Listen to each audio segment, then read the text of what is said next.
Hi, Vikings! This is me, Viking. Hi, everyone. My name is Martin Hochel. I work as principal software engineer in embedded IT in Prague, Czech Republic. Besides that, I'm also a Google developer expert in web technologies. And you can follow me on Twitter. My Twitter handle is Martin_Hotel or on GitHub. Besides daily job, I do a lot of open source. I'm also running NG Party Meetup, which is the biggest JavaScript meetup in Czech Republic, in specific in Prague, and that NG stands for Next Generation. You see what I did there?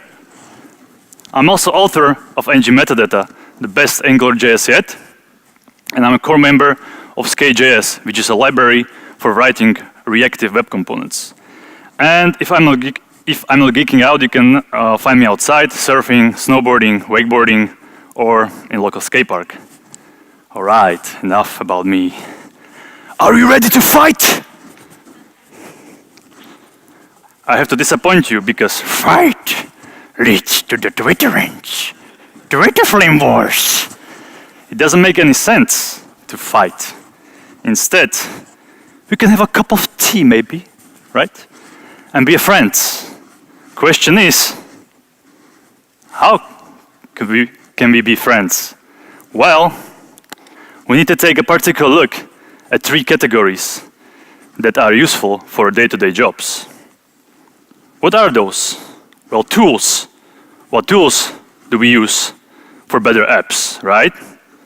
What architecture are we using for rock-solid applications which are maintainable?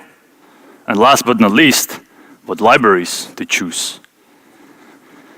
As a baseline for these categories, I will use Angular CLI, which is industry standard for booting up new Angular apps. You can install it via npx. Don't ever install it globally. Don't pollute your global system. Not good. Anyways, what CLI gives us as a defaults? From the library's perspective, well, nothing surprising on this front, right? Angular packages. So far, so good. What about architecture? Well, we have Angular, so I guess it's up to you. How will you handle your architecture? But as a default, you have component-driven architecture with service layers. Tools. We have Webpack, of course, almighty Webpack. Then we have Protractor for end-to-end tests and Karma with Jasmine for unit test. And last but not least, we have the best thing that ever happened to JavaScript, TypeScript, with tools for static analysis like TSLint and Awesome Codalyzer. That looks good, right? Like, what am I going to talk about here? Before I continue, I need to apologize. I'll be introducing a lot of tombstones just to give a back favor to Angular team what they did at NG Europe for AngularJS. But eventually, I just have to do it. All right, let's talk about tools. Let's start small with Runner and Package Manager. So most of you are probably using npm, right? Hands up, who uses npm? Yeah, like 99.9% of the audience. Great. You can do much better and you can use Yarn.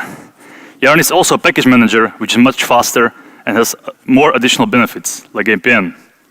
For instance, how would you run locally installed TypeScript in your project? Something like this, right? Ooh, a lot of typing, no likey. With Yarn, you can just run Yarn TSC because Yarn resolves automatically your binaries. Convenient, right? How do you run your custom scripts with npm? Again, npm run and the name of your script. Yarn is more concise. You can skip the run. That's not that much advantage, but much better for me. How do you pass arguments to your custom npm scripts? You have to explicitly terminate the script and pass the arguments, which is very confusing. With Yarn, you just pass your additional arguments. That's it. It has even more benefits, like how you upgrade your packages. It has this Yarn Upgrade Interactive tool, which will show you what versions of packages you are, and you can very cleanly upgrade your packages with this. All right, that was package managers and package runners. What about formatting? Well, again, Angular CLI comes with TS-lint, so you can reformat your code via lint and fix. But I don't know about you, but if you think this is a formatting issue and you want to get annoyed, you are completely wrong. And because of that, I have to introduce first tombstone. You don't have to use TS-lint for formatting your code. That's so wrong. Instead, you can use Prettier. What is Prettier? It's an open source tool, a formatter from Facebook team and open source contributors. And you can just add it to your CLI by installing it, and you just run the Prettier on your whole code base. And did I mention it's blazingly fast? Now you know. And also, whole Facebook is using this for their whole code bases. So it's rock solid. And it supports JavaScript, JSON, Markdown, and thanks to a young gentleman, James Henry, also TypeScript. There are a few issues though, because those linting rules are in clash with formatting rules from the Prettier. But again, thanks to the open source community, we have this TS-lint config Prettier, which you can add to your TS-lint, and it will basically remove those issues.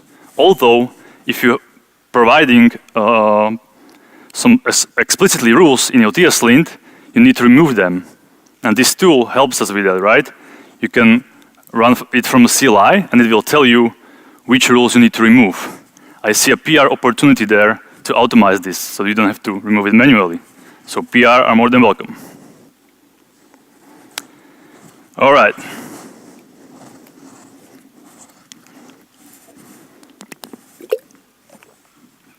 I don't know about you, but I'm real lazy, and I don't like to run things manually all the time. So we can handle robots to do that. For that, we can install two packages, lint staged and husky. We need to do a little configuration for lint staged, but basically what lint staged is doing, it runs on all your files that are in stage status in your Git. And then, thanks to the husky, we can define a Git hooks in our npm scripts. And these Git hooks, like pre-commit, will be executed thanks to husky, and it will execute the lint stage binary. And lint stage binary will take a look at the config and will run lint and prettier on all code base. So you will never have to deal with formatting issues or linting issues on pull requests, and you can solely focus on your apps and logic in your apps. Great. Okay, let's talk about more serious things, unit testing. Who writes unit test? Hands up. Okay. Those who didn't raise your hand, get out. Just kidding, but you should write unit test. Again, Angular CLI comes with Karma as a test runner and Jasmine, and usually it runs against browser.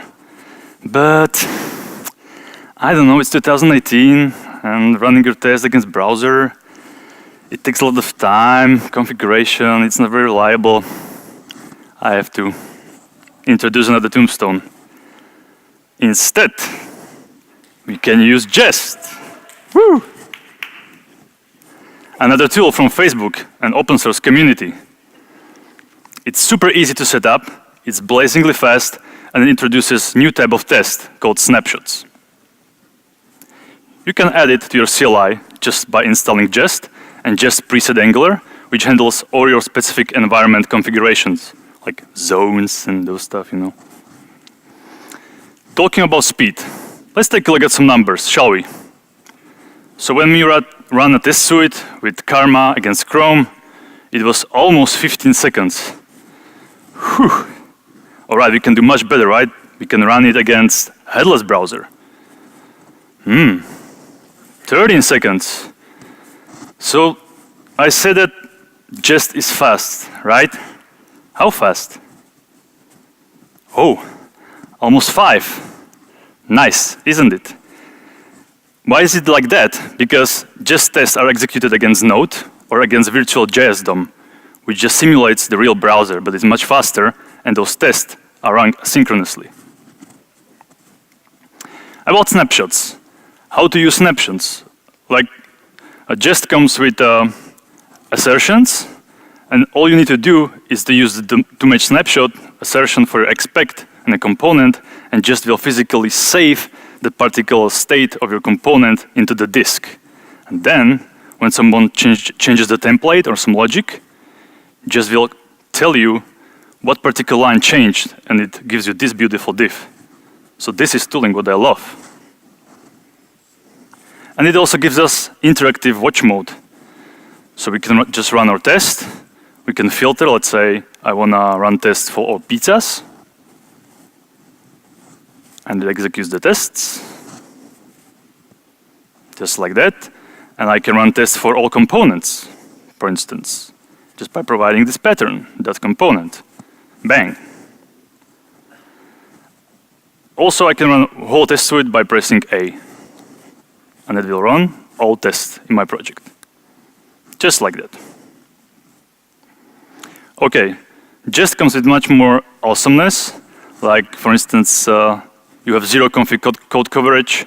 It's highly pluggable. You can run Puppeteer with jest, and it has large ecosystem, like for testing accessibility of your components or snapshotting different images, and much, much more. Okay, we'll stick for a while with testing. This time, let's take a look at end-to-end testing. So Angular CLI comes with Protractor, which uses under the hood Selenium.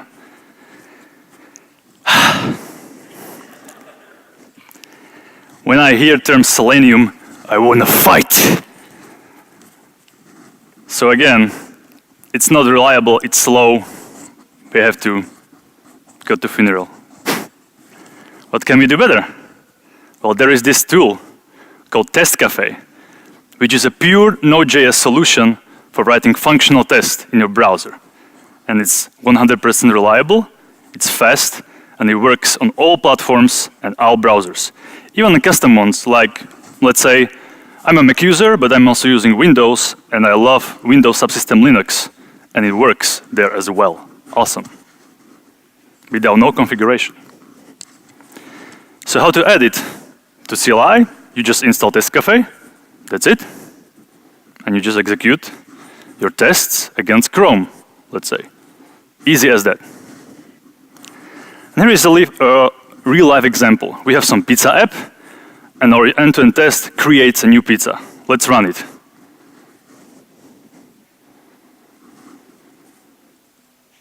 Whew, that was fast, right?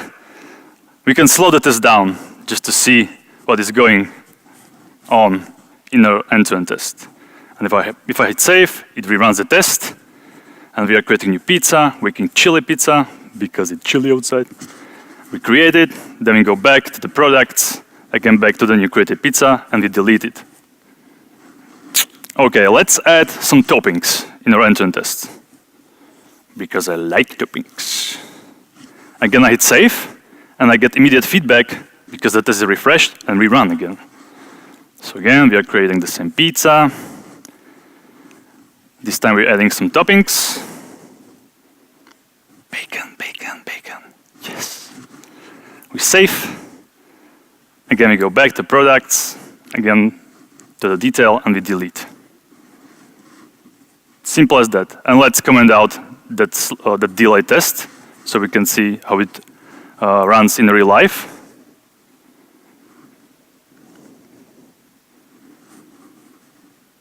That's fast, right? And you get immediate feedback. So with Test Cafe, I really want to be a developer in test again. Not really. So as a summary, we can use Test Cafe for writing our end-to-end solutions. And did I mention TypeScript is first-class citizen? Yeah, it is. So check it out. What about components development and catalog, or how do you demo your components? You can use Storybook, which was initially created for React, but now you can use it with Angular, with Vue, with Skate.js, web components, you name it. What Storybook is? It renders the whole UI of your stories of components. So like your customers can immediately see those components in various states, and even they can play with the properties and they get immediate feedback what changed. So let's say I will change the name to my name of this component. Yeah, my name is Martin, and my real age. Oof, I'm so old. Okay, but you can use also like more, not just primitive data structures. You can use arrays. For instance, I can change fruits to bananas, and the prop is an array, and it was changed, or even dates, and much, much more. And you can add it to your Angular CLI again, just by running npx, and it automatically discovers the type of your project, and it setups everything for you. More awesomeness for you. And how's the story look like? It looks like unit test kinda, right? So you need to define the story of your component, then you're adding the stories, you define templates of your components with appropriate props and outputs, etc., and then you define those props like this. Simple as that. And the end game, how your reusable components should look like from the folder structure, you have the snapshots, thanks to the jest, you have the implementation, you have the stories, and the unit test. Great, just drag and drop to some other project. So to summarize the tooling, we just replaced very old school tools like Karma and Protractor with much better and efficient tools like Jest, Test Cafe, Prettier, and we added Storybook for better component development. Let's talk about architecture.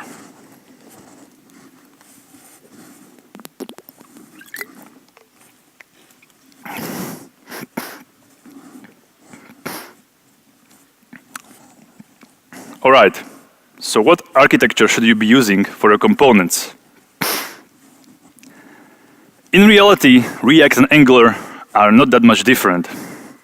We have React component, which is just decorator component in Angular, so the same. We have higher order components in React, which are just kind of decorators that adds some behavior to your existing component. The equivalent in Angular are directives. React uses inline templates via render and virtual DOM, which uses this JS6 strange syntax. And you can do the same with Angular, with inline templates. I know that John Papa wrote some style guides that you should be putting your templates in a separate file, but don't do that. Also, React uses standard CSS or CSS in JS. Again, in Angular, you can use inline or external style sheets. It's up to you. And most important thing is, React has immutable props by default. And thanks to Angular team, you can allow the same behavior in your Angular components by setting change detection strategy to on push. So if you adhere to these practices, basically your mindset is the same by developing components. Only thing that changes is the syntax. But you learn things once and use everywhere, which is great. Also, you should be adhering to this stateful, stateless component architecture, which I'm not going into detail. There are billions of articles on the internet. I highly recommend the one from Dan Abramov. What about the state? That's always the issue, right? How should I handle my state? You can use Redux. And for side effects, epics. Now you're thinking, what is this guy talking about? There is that ngRx store with effects. I will explain. So let's take a look what the epic is. This is our standard one-way data flow with Redux, right? Component emits action. Actions go to reducers. Reducers change and create a new state. And it's in a one-way data flow. So where come epics into the play? Well, when your action passes to the reducers and all reducers are run, there is still the stream of the actions. And that stream is consumed by the epics, which are run, which use under the hood RxJS for declarative, reactive handling of your side effects. And this epic can do side effects like calling a service or doing HTTP requests and so on and so forth. And then when it is done, it just emits the new action, which will again travel to the whole pipeline, to the reducers, change state, etc., etc. So just actions in and actions out. In my opinion, it's even better than ngRx store with effects, because effects allow you to do a lot of side effects with tap and these kind of nasty things. You cannot do that with epics. You need to be explicit and return new action. Talking about state management, let's cover the last chapter, libraries. So for Redux, you can use traditional Redux. You just need bindings for Angular and reselect for efficient selectors. And by this, again, you are not restricted to one ecosystem like you are with ngRx Store, because this can be used with Redux, with web components, with React, web components, you name it. For epics, well, they are powered with RxJS and Redux Observable, this awesome library for writing epics middleware. And this may be kind of controversial. Like HTTP client provided by Angular is great, but I don't know about you, I don't really think it's a good idea to have observables for HTTP when they are handled in your epics or effects, right? So you can use Axios, which is promise-based HTTP library. In short, Axios is just extracted AngularJS HTTP service to be reusable, so you can use it with Vue, React, Angular, and so on and so forth. So you might consider that as well. Okay, let's do a summary of what we learned today. So we introduced few tombstones for existing tooling provided by Angular team and Angular CLI.